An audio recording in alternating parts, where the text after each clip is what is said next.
Hello बच्चों, आज मैं आपको बताने जा रहा हूँ ऑन टू फंक्शन कैसे मालूम कर सकते हैं यूजिंग ए शॉर्ट ट्रिक। हम लोगों ने ग्राफ थोड़ा बहुत सीखा हुआ है। अगर आपको थोड़ा सा भी ग्राफ आता है तो आप बड़े आसानी से बता सकते हैं कौन से फंक्शन ऑन टू है या फिर ऑन टू नहीं है। जब एमसीक्यू की बात होती है बच्चों, तो हमारे को कम टाइम में टिक मारना है ना, सही ऑप्शंस पे जाना है, कम टाइम है, तो this is the best way to do. आप देखते रहो और सीखते रहो, स्किप नहीं करना है। हमारे को बोला गया है if the function defined in R to R, real to real, find if the following function is on to। है कि नहीं ऑन टू, ये हमारे को डिसाइड करनी है, बतानी है। तो बच्चों, बहुत सारे बच्चों को इसमें कन्फ्यूजन होती है, वो डरते हैं कि अरे ये क्या होगा, कैसे होगा। तो सारे मेथड को अगर आप छोड़ भी दो, इसको ध्यान में रख लो, फटाफट सॉल्व होने वाला है। पहला फंक्शन है साइन एक्स। तो हमें ये दिखाना है, हमें ये समझना है ये ऑन टू है या नहीं है। तो सबसे पहले आप ग्राफ ड्रॉ कर लो साइन एक्स के लिए। साइन का ग्राफ कैसा होता है? ऐसा ग्राफ होता है, ऐसा ग्राफ होता है। This is sine x. और दूसरी बात, ये जो होता है ये कोडोमेन होता है, कोडोमेन। और ये क्या होता है? ये डोमेन होता है। तो एक्स एक्सिस हमेशा डोमेन के लिए होता है। This is x axis means for domain, and y axis होता है कोडोमेन। ठीक है बच्चों, इतना तो मालूम होगा। नहीं मालूम है तो देख लो, लिख लो, सीख लो। हमारे पास है साइन एक्स। अब हम लोग क्या करेंगे कि ये जो पूरा का पूरा कोडोमेन है, यानी कि माइनस इन्फिनिटी से प्लस इन्फिनिटी तक कोडोमेन है। तो मैं क्या करूंगा, एक हॉरिजॉन्टल लाइन बनाऊंगा। एक नहीं, बहुत सारे हॉरिजॉन्टल लाइन में बना सकता हूं, which is parallel to x axis. ऐसा ऐसा ऐसा। लेकिन आपको ध्यान देना है, साइन का मैक्सिमम वैल्यू कितना होता है? +1। और मिनिमम वैल्यू कितना होता है? -1। मैं जो लाइन ड्रॉ करूंगा +1 और -1 के बीच में, ये कहीं ना कहीं जा करके साइनस के ग्राफ को कट करने वाला है। लेकिन वो लाइन होनी चाहिए +1 और -1 के बीच में। अगर मैं +1 के ऊपर जाऊं या -1 के नीचे आऊं और लाइन ड्रॉ करूं, तो कहीं भी साइन एक्स वाले ग्राफ पे नहीं मिलने वाला। कहने का मतलब ये हुआ कि हमारे को जब भी ऑन टू फंक्शन बोला जाएगा तो हम लोग parallel to x axis line draw करेंगे। अगर वो ग्राफ में मिनिमम 1 पॉइंट पे मीट करता है तब तो हमारी बात सही है, फिर वो फंक्शन ऑन टू होगा। अगर हॉरिजॉन्टल लाइन ग्राफ पे कहीं मीट नहीं करती है, दैट मीन्स वो ऑन टू नहीं होगा। अब हम बात करते हैं कोडोमेन की। कोडोमेन में क्या है, इस यहाँ वाली लाइन जो -1 के नीचे वाली लाइन है और +1 के ऊपर वाली लाइन है, वो कहीं भी ग्राफ में मीट नहीं करने वाला। यानी कि R to R में हमारा जो सेटिस्फैक्शन है वो नहीं हो पा रहा है।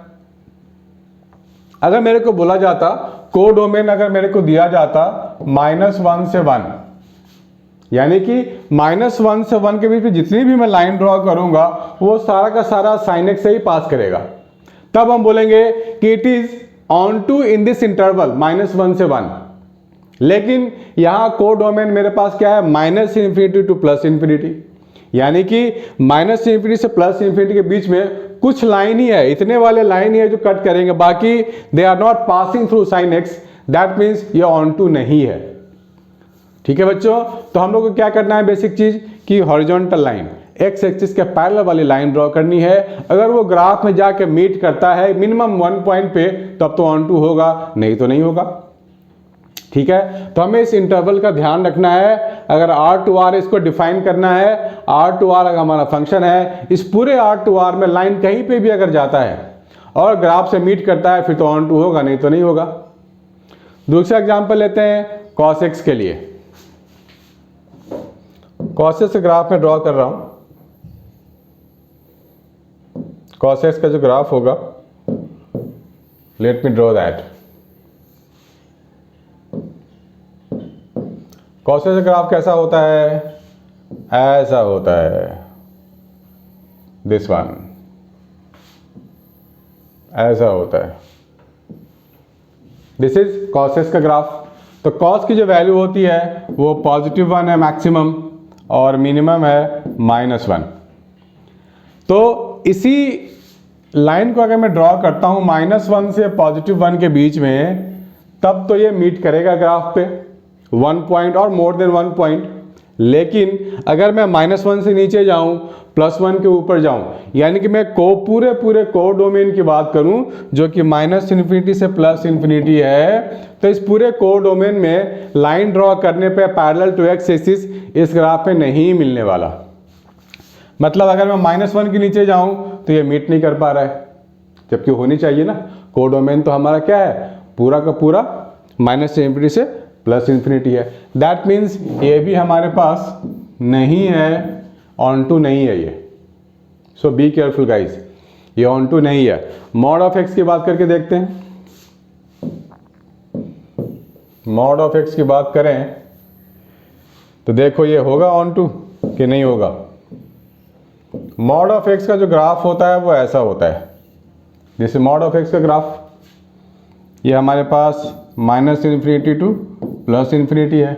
ये भी हमारे पास ऑन टू नहीं है, क्योंकि जब मैं 0 के नीचे लाइन ड्रॉ करूंगा तो ग्राफ कोई मीट नहीं कर रहा है। 0 के ऊपर तो मीट कर जाएगा 2 पॉइंट पे, लेकिन 0 के नीचे मीट नहीं कर रहा है। And we are talking about R to R।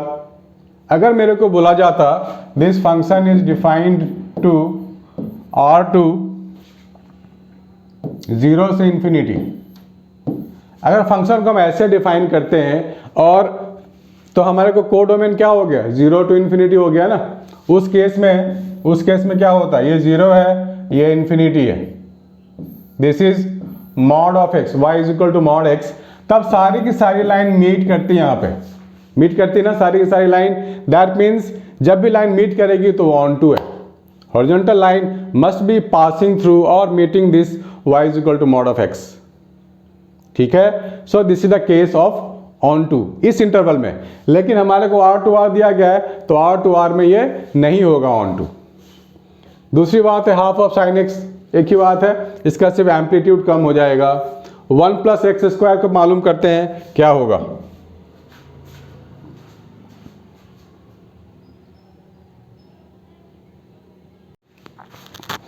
One plus x square में देखते हैं बच्चों ऑन टू होगा या नहीं होगा।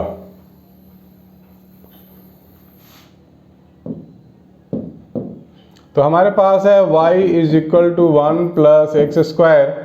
अगर मैं इसके लिए काम करता हूं तो इसका ग्राफ कैसे ड्रॉ होगा। अगर ये x आप 0 लोगे तो y1 मिल जाएगा, x 0 y1 हो गया। तो हमें मालूम है कि x² is equal to 4y का ग्राफ ऊपर ही खुलता है ना, ऐसा खुलता है ये ग्राफ। कोई भी ग्राफ हो, x पे स्क्वायर हो और y इधर पॉजिटिव हो तो ग्राफ ओपन्स अप। आप ग्राफ वाला सेक्शन जाके मेरा देख सकते हो तो आपको ज़्यादा आइडिया हो जाएगा। This is the graph. अब ये R टू R की बात हो रही है, यानी कि कोडोमेन है -∞ टू +∞। अब मैं कोई भी लाइन अगर इसके नीचे ड्रॉ करता हूँ तो वो ग्राफ पे मीट नहीं कर रहा है। ऊपर वाला तो कर जाएगा, 0 से ऊपर 1 से ऊपर तो कर जाएगा मीट, लेकिन इसके नीचे जो कोडोमेन है, बाकी के जो कोडोमेन मेंबर्स हैं, उसके लिए सेटिस्फैक्ट्री नहीं मिल रहा है मुझे। That means 1 + x² is not an onto function. अगर यहीं पे लिमिट को चेंज हो जाता, फंक्शन कुछ ऐसा होता r बिलोंग्स टू 1 से ∞ तक, फिर तो बहुत अच्छी बात थी। हम लोग यहीं से स्टार्ट करते हैं, 1 से लेके ∞ तक जाते हैं, लाइन ड्रॉ करके देखते हैं। लाइन ड्रॉ करेंगे 1 के ऊपर, सारा का सारा लाइन जो है एक्सिस इसके पैराबोला से पास करेगा, इस ग्राफ से पास करेगा तो ऑन टू हो जाएगा, सीधी सी बात है। पास नहीं करता तो ऑन टू नहीं होता। आप कोई भी फंक्शन लेके कर सकते हो, किसी के लिए भी कर सकते हो, बड़े आराम से ये शॉर्टकट मेथड आपका काम आएगा। ऑफ कोर्स बोर्ड में भी MCQs आने वाले हैं, जेई में भी होता ही है और बिटसेट में भी होता है। तो ये मेथड आपको हर एक जगह यूजफुल है, कहीं भी काम आ जाएगा ऑन टू फाइंड करने के लिए। तो बच्चों इसको प्लीज़ नोट डाउन कर लो। कोई भी डाउट है तो आप मुझे बिंदास बता सकते हो, किसी का भी ग्राफ आप कर सकते हो। एक और एग्जाम्पल लेते हैं, y is equal to e⁻x। इसके बारे में ही पूछा जाता है कि ये ऑन टू है कि नहीं है। y is equal to e⁻x, या फिर एक तो ये हो गया क्वेश्चन, दूसरा है y is equal to x⁻³ तो y is equal to e⁻x का जो ग्राफ होता है वो ऐसा होता है। इसके लिए ग्राफ कैसा होगा, इसके लिए ग्राफ कुछ ऐसा कुछ होता है, x negative, y positive, x positive तो y भी पॉजिटिव। अब y equal to x cube की बात करें, इस ग्राफ की बात करें, तो मेरे पास फंक्शन है y f r to r है, यानी कि -∞ टू +∞, मेरे पास कोडोमेन है। तो इस लाइन कहीं भी आप लाइन ड्रॉ करो, कहीं भी आप लाइन ड्रॉ करोगे तो ये ग्राफ से ही पास करेगा। दैट मीन्स हमारे पास जो पूरे कोडोमेन में हम लोगों ने हॉरिजॉन्टल लाइन ड्रॉ करना है तो ग्राफ से ही पास होना है। That means this is onto function, this is onto function. इसकी बात करें, ये तो ऑन टू है ही नहीं, x 0 है y 1 है, इसके ऊपर ही आप लाइन ड्रॉ करेंगे तो पास हो पाएगा ग्राफ से, इसके नीचे ड्रॉ करेंगे तो कोई यूज नहीं है, यानी कि this is not onto. ठीक है बच्चों, तो इसको आप नोट कर लो, बहुत ही शानदार मेथड है, और कोई भी आपको डाउट होता है तो आप मुझे बता सकते हो, कांटेक्ट कर सकते हो। थैंक यू बच्चों।